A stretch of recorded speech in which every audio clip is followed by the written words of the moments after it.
pertemuan ketiga dengan Abu Talib. Pertemuan ketiga dengan Abu Talib ni kita dah tu.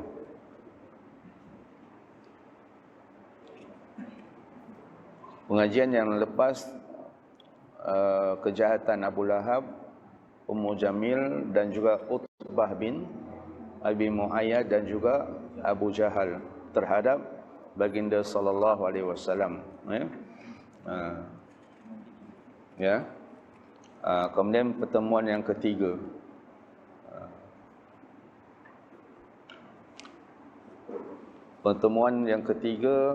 baginda sallallahu alaihi wasallam, pertemuan ketiga dengan Abu Talib.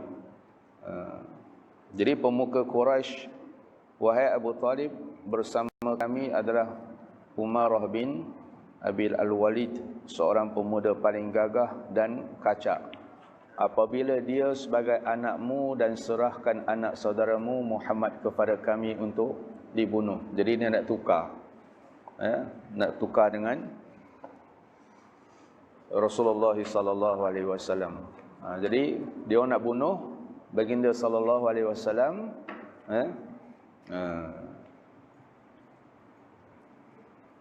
Jadi apa jawab Abu Talib? Demi Allah, langkah jahatnya cadangan ini. Adakah munasabah kamu serahkan anak kamu kepadaku untuk aku tanggung makan minumnya, manakala anak saudaraku diserahkan kepada kamu untuk dibunuh. Lagipun anak dia itu bukankah ada gelaran Al-Amin dan sebagainya. Baginda sallallahu alaihi wasallam ni daripada kecil dah dikenal orangnya yang jujur, akhlak yang baik. Jadi selepas pertemuan ketiga ni, keadaan semakin buruk dan tegang. Musyrikin Quraisy hampa dengan jawapan Abu Talib. Mereka bertindak lebih ganas, menyiksa, mengurung, bahkan membunuh sesiapa yang mengikut ajaran yang dibawa oleh Rasulullah sallallahu alaihi wasallam. Jadi ini berbeza dengan keislaman kita hari ini. Kita bersyukur kerana di kalangan kita, bukan kata di kalangan, kebanyakan, kesemuanya orang Islam di Nusantara ni, dia ada dilahirkan dalam keluarga yang Islam. Namun yang demikian, di kalangan umat Islam pula mengeluarkan kenyataan apa? Saya tidak memeluk Islam, saya cuma dilahirkan di keluarga Islam. Jadi nak bagi mafhum kepada kita bahawa dia itu tak Islam ke apa?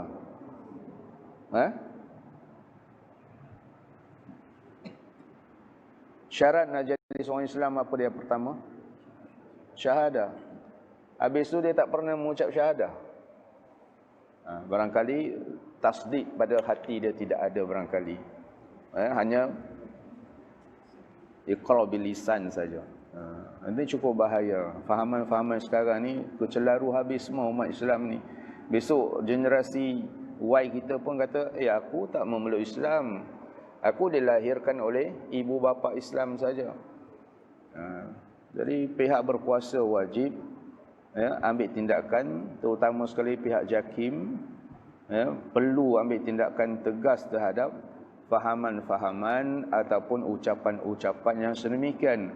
Kita lihat baginda sallallahu alaihi wasallam, para sahabat ketika nak menyebarkan Islam, betapa tersiksanya mereka oleh kaum kafir Quraisy. Kita patut bersyukur dan sayangi Islam itu. Dengan tanpa susah payah kita, Allah pilih kita dilahirkan di perut yang Islam. Ibu yang Islam.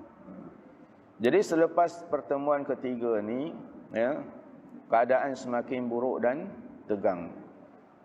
Jadi sahabat-sahabat yang menghadapi ujian buat diteladani umat kemudian. Yang pertama sekali keluarga Yasir. Yasir isterinya Sumayyah dan anaknya Ammar disiksa dengan hebatnya oleh orang musyrikin, diketuai oleh Abu Jahal. Diketuai oleh Abu Jahal. Mereka bertiga dijemur di tengah panas yang terik ketika Rasulullah SAW melalui kawasan berkenaan.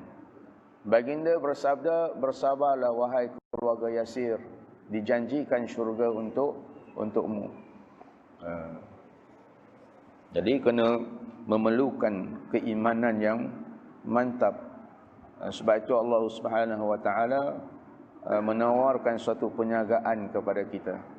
Ya ayyuhallazina amanu hal adullukum ala tijaratin tunjikum min azabin alim. Ya, Allah Ta'ala firman ditujukan kepada orang-orang yang beriman, hal adullukum ala tijaratin tunjikum min azabin alim. Adakah kamu mau aku tunjukkan satu perniagaan kepada engkau yang boleh menyelamatkan engkau daripada azab yang pedih.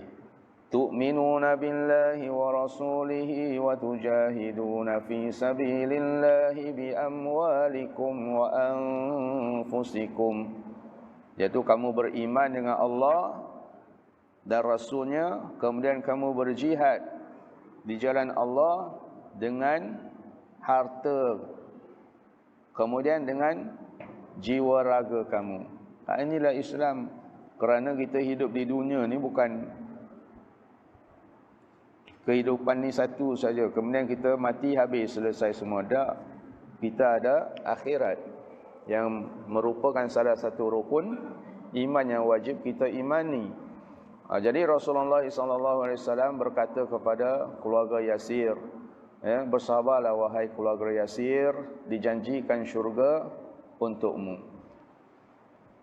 Kemudian Sumayyah menjadi orang pertama syahid, isteri kepada Yasir radhiyallahu anhum. Beliau dibunuh oleh Abu Jahal manakala Yasir syahid akibat penderitaan penyiksaan. Masya Allah, tengok, wanita menjadi syahid yang pertama di dalam perjuangan menegakkan Islam.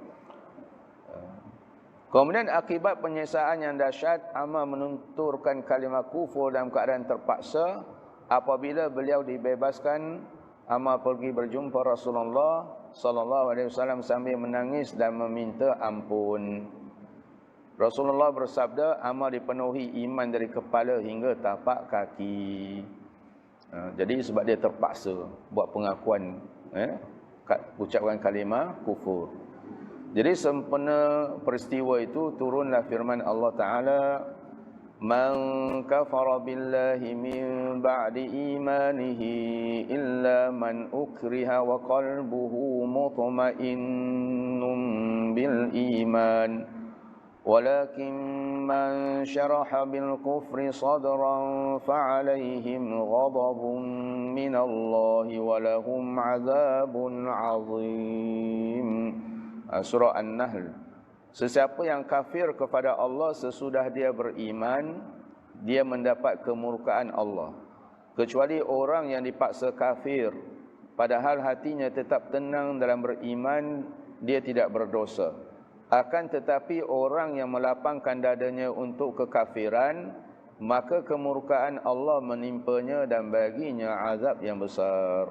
Jadi orang yang kata aku dilahirkan Islam tapi aku tidak memeluk Islam, jangan-jangan termasuk golongan ini sudah. Bila sudah beriman kemudian jadi kufur balik, kafir balik. Kemudian yang kedua kena siksa sahabat Rasulullah SAW ialah Sayyidina Bilal bin Ar-Rabah, seorang hamba kepada Umayyah bin Khalaf, pembesar Quraisy. Jadi Umayyah menjemur beliau di atas padang pasir yang panas, di mana jika diletak sepotong daging, niscaya masaklah daging itu. Ya, rasa-rasa kita ni kalau siksa macam ni lah, apa kita buat? Terus mengakui sebagai seorang Muslim ke tak? Atas padang pasir letak seketul daging pun boleh, kepanasan dia tu pun boleh masak. Kemuncak penyiksaan, tuannya meletakkan batu besar di atas dadanya sambil berkata, kamu tetap keadaan begini hingga mati atau kembali menyembah Al-Lata wal-Uzza. Jadi apabila Sayyidina Bilal jawab ahadun ahad, ahadun ahad, ya, Tuhan yang Esa, Tuhan yang Esa. Akhirnya Abu Bakar As-Siddiq membeli Bilal dari Umayyah bin Khalaf. Kemudian seluruh yang kena siksa, ya, Khabbab bin Al-Arat, badannya diletakkan di atas bara api hingga keluar air dari badannya memadamkan bara api itu. Khabbab pernah bercerita, kami mengadu kepada Rasulullah SAW, mengapa engkau tidak mohon pertolongan dan berdoa untuk kami? Rasulullah dalam keadaan merah pada mukanya bersabda, mereka terdahulu adalah daging, mereka disikat dengan sikat besi sehingga mengoyakkan daging hingga ke tulangnya, dan ada yang digergaji kepala hingga terbelah dua. Semuanya tidak menjadikan mereka meninggalkan agamanya. Allah akan memenangkan urusan perjuangan ini sehingga penunggang musafir dari San'a ke Hadrat Maut tidak takut kecuali Allah dan bimbangkan ancaman serigala terhadap kambingnya, tetapi kamu terlalu gopoh. Ni Khabbab ni dia kata kepada Nabi, buat apa tak doa untuk kami? Kalau seolah-olah macam condemn lah. Kalau Allah itu boleh turunkan nasrun, pertolongan, sebab apa tidak doa untuk kami? Lalu baginda SAW bagi tahu dia, orang yang terdahulu, Nabi Syuaib, Nabi Rasul-Rasul yang lain, mereka ni bukan saja disikat dengan sikat besi dan sebagainya, bahkan digaji terbelah dua. Jadi ini membuktikan keyakinan, keimanan kita. Sebab itu kita mesti pegang sungguh-sungguh.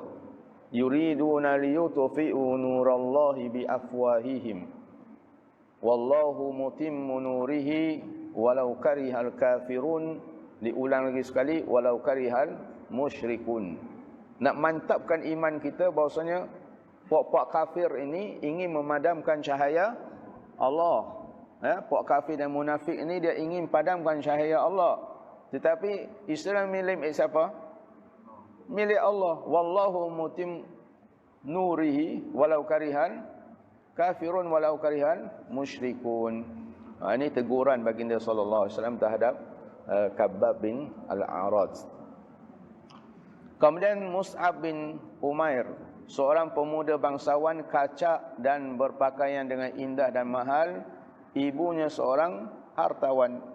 Rasulullah SAW pernah menyebut tentangnya, aku tidak pernah melihat di Mekah ini orang yang lebih tampan, lebih kemas pakaiannya dan lebih mewah selain Mus'ab bin Umair. Apabila keluarganya tahu dia masuk Islam, maka ia ditangkap dan dikurung.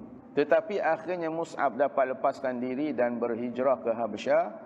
Mus'ab syahid dalam Ghazwatul Uhud dalam keadaan jika dikapankan kepalanya terdedahlah kakinya dan sebaliknya.